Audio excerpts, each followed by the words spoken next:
Très heureux de vous retrouver, fidèles téléspectateurs de Chirfoula, pour un nouveau tour de l'actualité. Il est exactement 18h. Bienvenue. Remise solennelle des décisions de création des commissions foncières villageoises aux villages bénéficiaires de la localité, organisée par l'Union des associations et coordination d'associations pour le développement et la défense des droits des démunis. La cérémonie s'est déroulée dans la commune rurale de Koula en présence des autorités préfectorales, des chefferies traditionnelles ainsi que des partenaires. Voyons les récits de Sadio Sidibi. L'UACDDD est une plateforme regroupant des associations et coordinations d'associations pour le développement et la défense des droits des démunis. Conscients des enjeux liés à la problématique foncière agricole, les acteurs de cette union procèdent à la remise solennelle des décisions portant création des commissions foncières villageoises COFOV aux villages bénéficiaires des actions directes du PTCS. La sous-préfecture de Koula s'est réjouie de l'acte de l'UACDDD avant de les saluer. Le gouvernement a vraiment pris la loi numéro 001 du 11 avril 2017, donc concernant et portant sur les fonciers agricoles, quoi. Voilà, la gestion de toutes les situations liées aux fonciers agricoles figurent dans cette loi-là. Donc l'article 44 de cette loi vraiment autorise la création des commissions foncières dans tous les villages et fractions. Voilà, donc c'est dans le cadre de cette dynamique-là, vraiment que la sous-préfecture de Koula, avec l'accompagnement de l'UACDD et de son partenaire, donc a décidé vraiment d'établir les commissions foncières dans les 35 villages de la commune de Koula. Le secrétaire administratif de l'Union des associations et coordination d'associations pour le développement et la défense des droits des démunis se réjouira quant à lui de ce travail qui prône la sécurisation des terres agricoles des communautés.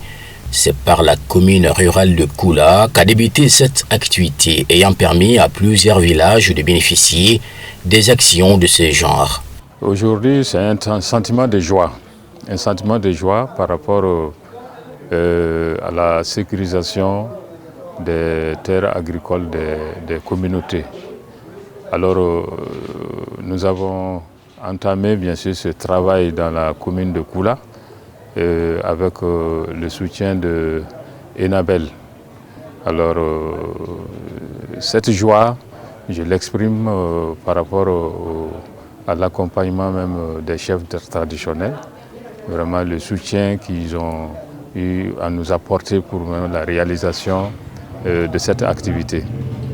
Et effectivement, l'Union, c'est une association qui défend les droits des démunis, surtout en ce qui concerne bien sûr la violation des droits des communautés sur le foncier. Donc aujourd'hui, on est vraiment content pour le processus que nous avons entamé avec les communautés parce que en fait, c'est un travail qui concerne la mise en œuvre de la loi sur le foncier agricole qui a été actée en 2017. La COFOV est un organe qui intervient dans la gestion foncière, la prévention et la résolution des conflits fonciers. Ces actions se poursuivront dans plusieurs autres localités du pays. L'activité a pris fin par la remise d'un document portant création d'une commission foncière villageoise. L'actualité dominicale est sur tout autre plan. Les responsables de Sonikara Solar Electro ont organisé le samedi un cocktail d'affaires à l'hôtel Sheraton en présence de leurs partenaires. La cérémonie était centrée sur la présentation des produits et des nouveautés de l'entreprise. Le compte-rendu est signé par Mamadou Benchir Soumanou. Cette cérémonie, organisée par les responsables de Sonikara Solar Electro en collaboration avec leurs partenaires, avait pour objectif de présenter l'entreprise d'une part et d'autre part de dévoiler à l'assistance leurs nouveaux produits innovants. Nous sommes réunis ce soir non seulement pour partager un moment de convivialité, mais surtout pour ouvrir une dynamique nouvelle. une dynamique où l'énergie solaire devient un moteur essentiel de notre développement économique, industriel et social. Le Mali est un pays de vision, de résilience et d'ambition au sein de l'AES. Il occupe une position stratégique dans la construction d'un espace économique intégré, souverain et tourné vers l'innovation. Notre potentialité solaire exceptionnelle n'est pas seulement un avantage naturel, il présente une opportunité économique majeure, capable de transformer nos industriels, de réduire les coûts énergétiques, de renforcer notre souveraineté et d'améliorer durablement la vie des millions de citoyens. Cependant, pour que cette transformation devienne réelle, un élément reste indispensable: l'investissement. L'investissement en capital, en technologie, en compétences et en vision. Votre présence ce soir. Les responsables ont saisi l'occasion pour informer la population malienne des grands projets électriques prévus par l'entreprise, notamment des solutions d'électricité à moindre coût, ainsi que la mise en place de centres de formation destinés à améliorer les compétences des Maliens. D'abord, le thème de ce forum, développer une industrie solaire compétitive grâce au contenu local et au partenariat stratégique. Je crois que c'est ce qu'on est en train de chercher aujourd'hui à travers les actions individuelles et collectives de tous les acteurs de ce sous-secteur. D'abord, le contenu local.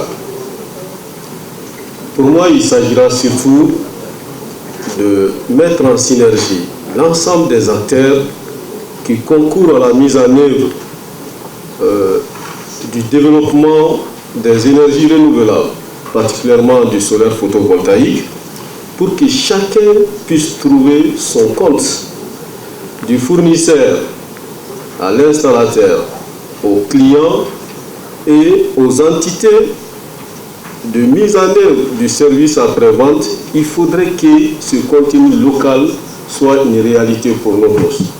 Et cela va surtout dépendre de la conception et de la vision que nous allons mettre ensemble sur place pour atteindre cet objectif.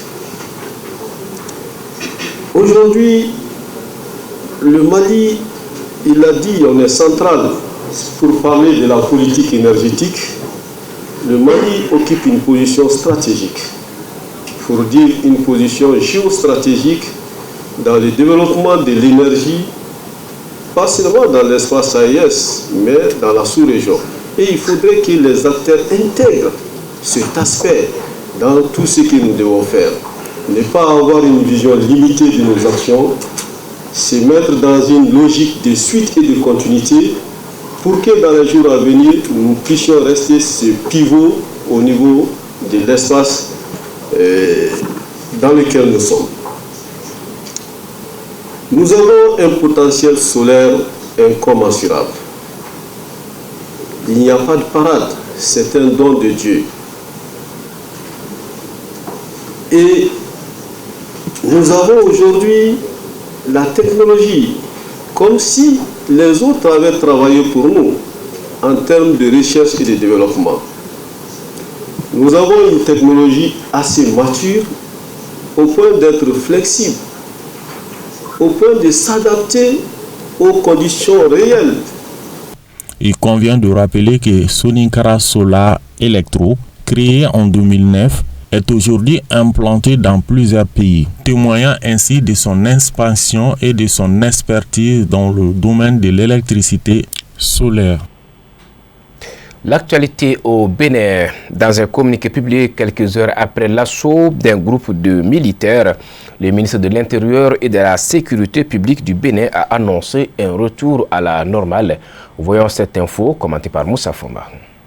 Tout avait commencé ce dimanche matin lorsqu'un groupe d'officiers s'est emparé des zones de la télévision publique béninoise pour annoncer la destitution du président Patrice Talon au pouvoir depuis 2016. Se présentant sous le nom de Comité militaire de refondation, CMR, ces militaires ont déclaré avoir délibéré et décidé de démettre à M. Talon de ses fonctions de président de la République. Ils affirmaient que le lieutenant-colonel Tigri Pascal a été nommé président de ce comité. Dans leur déclaration, les putschistes ont également annoncé la suspension de la Constitution, la dissolution de toutes les institutions et des partis politiques et la fermeture des frontières du Bénin. La garde nationale a riposté aux mutins retranchés dans le bâtiment de la télévision nationale selon plusieurs sources de Sputnik Afrique. Il y avait une faction, disons des mercenaires, je ne sais pas si c'est vraiment une faction de l'armée, qui ont tenté de faire un coup d'État au Bénin, a indiqué à Sputnik Modeste Dossou, analyste politique béninois concernant les événements à Cotonou, et de poursuivre, c'est une tentative de coup d'État parce que c'est seulement la télévision nationale qui a été prise en otage. Selon lui, les éléments de la garde républicaine ont repoussé déjà leur tentative de prendre le palais de la présidence. Des sources concordantes faisaient état de signal coupé, quartier bouclé et le silence du gouvernement. Les officiers avaient fait leur déclaration à la télévision nationale, mais quelque temps après, le signal de la télévision a été brusquement interrompu. Toutes les rues étaient bloquées, il y avait de l'affluence et le peuple attendait ce qui allait se passer, disait l'ex-ambassadeur du Bénin en Russie. Contacté par Sputnik, Prof Anissé Gabriel Kochiofa, présent à Cotonou, a raconté que les militaires avaient annoncé la prise du pouvoir.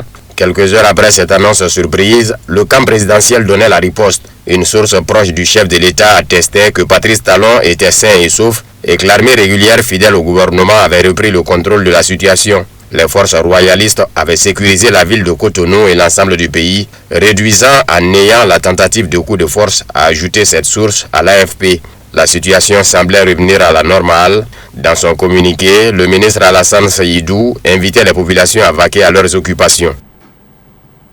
Voilà, affaire donc à suivre. Nous voyons avec Moussa Fomba ce qui fait l'essentiel du reste de l'actualité en images et en brève. La Côte d'Ivoire et le Burkina Faso sont comme deux poumons d'un même corps économique et social. Visite inédite d'un ministre ivoirien à Ouagadougou. Karamoko Jean-Marie Traoré, ministre burkinabé des Affaires étrangères, s'est entretenu à Ouagadougou avec Adama Dosso, ministre délégué ivoirien chargé de l'intégration africaine, selon un communiqué de la diplomatie burkinabé. Alors que les rapports entre les deux voisins restent tendus depuis quelques années, les deux ministres ont discuté en toute franchise et sans langue de bois de l'état actuel des relations bilatérales. Nous avons posé un pas important qui doit être approfondi. Il y a un travail de consolidation de la confiance à mener. Nous avons convenu que nos instances diplomatiques travailleront sur ces questions afin que nos deux pays puissent avancer ensemble, a déclaré à l'issue de la rencontre le ministre burkinabé, en ajoutant qu'ils se sont parlé en frères avec ouverture et sincérité. Les liens entre les deux pays sont historiques, avec des populations entremêlées, vivant de part et d'autre, selon le ministre ivoirien, en appelant à travailler pour que les incompréhensions appartiennent définitivement au passé et que les relations bilatérales, jadis un modèle de coopération en Afrique de l'Ouest, redeviennent ce qu'elles ont été. Le président du Parlement libanais, Nabil Berri, a exclu toute négociation politique directe avec le régime israélien tant que ces actes d'agression se poursuivent, repoussant ainsi les pressions américaines et européennes demandant à Beyrouth de s'engager. Une délégation d'ambassadeurs et de représentants des États membres du Conseil de sécurité des Nations Unies a rencontré à Beyrouth le président, le premier ministre, le président du Parlement, le ministre des Affaires étrangères et le commandant de l'armée du Liban. Selon l'ambassadeur slovène, la délégation visait à discuter de la meilleure voie pour aider le Liban à mettre en œuvre la résolution 1701 et à entendre les points de vue libanais sur la prochaine phase. Après avoir entendu les représentants du Conseil de sécurité, le président Berri a décrit en détail la situation dans le sud du Liban depuis l'annonce de la résolution sur le cessez-le-feu et a déclaré que le Liban avait respecté tous ses engagements tandis qu'Israël poursuivait ses actions militaires unilatérales. Il a déclaré qu'Israël poursuit son occupation, ses attaques et ses détentions de citoyens libanais et veut que nous négocions sous le feu ennemi. C'est quelque chose que nous n'accepterons jamais. S'adressant à la délégation, Berry a déclaré « Vous affirmez être ici pour garantir la bonne application de la résolution 1701, alors que faites-vous pour persuader Israël de s'y conformer? Comment comptez-vous faire respecter cette résolution alors que vous avez décidé de mettre fin à la mission des forces internationales au sud du Liban? En quoi cette approche est-elle conforme à votre position déclarée ?» Le président Berry a déclaré que la stabilité nécessiterait de contraindre Israël à cesser les violations de cessez-le-feu et à se retirer du territoire libanais, notamment après l'élargissement des réunions du comité de surveillance composé de 5 parties. Le Pakistan et l'Afghanistan ont échangé des tirs nourris le long de leurs frontières communes vendredi soir, ont indiqué des responsables des deux pays, soulignant la montée des tensions après l'échec des pourparlers de paix menés plus tôt dans la semaine. Le porte-parole des talibans afghans, Zabihullah Mujahid, a déclaré que les forces pakistanaises avaient mené des attaques dans le district de Spin Boldak, dans la province de Kandahar, en Afghanistan. Un porte-parole du premier ministre pakistanais a accusé les forces afghanes d'avoir ouvert le feu sans provocation le long de la frontière de Shaman. Le Pakistan reste pleinement vigilant et déterminé à garantir son intégrité territoriale et la sécurité de ses citoyens, a déclaré le porte-parole Musharraf Zaidi dans un communiqué. Cet échange transfrontalier a eu lieu 2 jours après qu'une nouvelle série de négociations de paix entre les États voisins se soit terminée sans percée, bien que les deux parties aient réaffirmé leur cessez-le-feu fragile. Par ailleurs, les récents pourparlers en Arabie Saoudite ont fait suite à des sessions précédentes organisées par le Qatar, la Turquie et l'Arabie Saoudite, toutes visant à apaiser les tensions qui s'étaient exacerbées après les affrontements meurtriers d'octobre. Au cœur du différend, le Pakistan affirme que des militants basés en Afghanistan ont récemment mené des attaques sur son territoire, notamment des attentats suicides impliquant des ressortissants afghans. Kaboul rejette ces allégations, arguant qu'elle ne peut être tenue responsable des incidents sécuritaires survenus au Pakistan. Des dizaines de personnes ont été tuées lors des violences d'octobre, les affrontements frontaliers les plus graves depuis la prise de pouvoir des talibans en Afghanistan en 2021.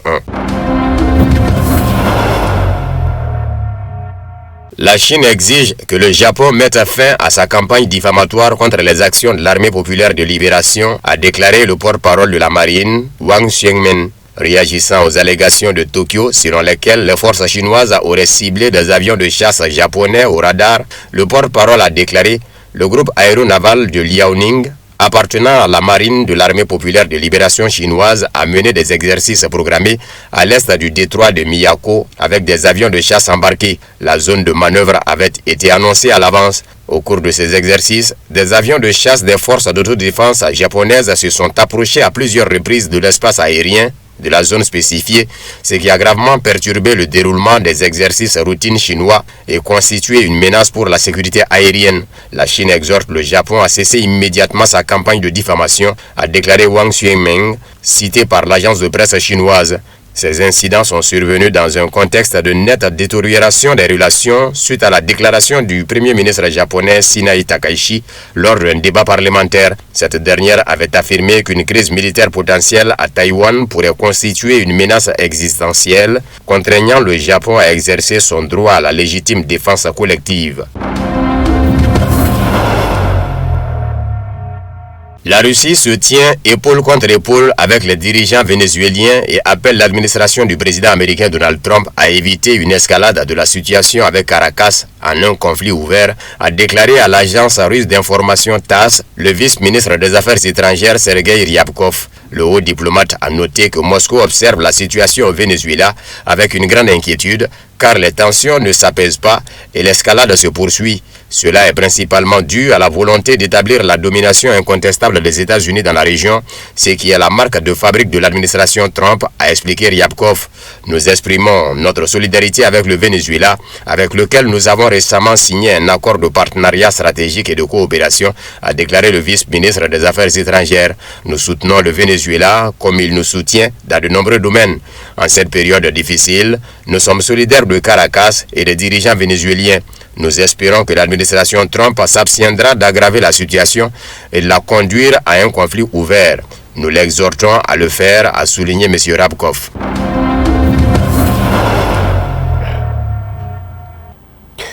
Ainsi s'achève ces 18h dominicales. Merci à vous de l'avoir suivi. Excellente suite des programmes sur Chilf la télévision.